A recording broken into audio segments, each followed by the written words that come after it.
So here's another one, probably just for us nerds, but it might be useful to help you diagnose a problem or something. But you're going to need developer options turned on, and I'm not going to show you how to do it because I don't want to have to like blur out my IMEI number. But if you go to About Phone and then Software, and then you click on the build number, I don't know what it was, 7 or 8 times, it'll open up developer options down here. So click on developer options and then go to your refresh rate. Now we have 120 hertz, but I thought this was funny. I clicked on it before. Not funny, but interesting. So I guess I am recording a video now, so it's stuck at 60 hertz. But, and I don't know if you can see it in the top left corner, but,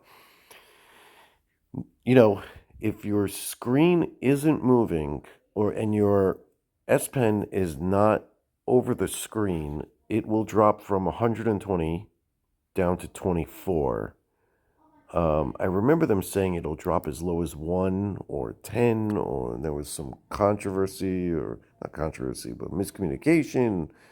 I don't know. That guy, MKBHD, spoke about it, but um, it's interesting. This is something new that I figured out. If it's locked in, if you're using screen record, I guess it locks it in at 60. But when you're scrolling, it's up to 120, and then when you're not scrolling, it drops down to 24. That's the lowest I've seen. I haven't played with it that much.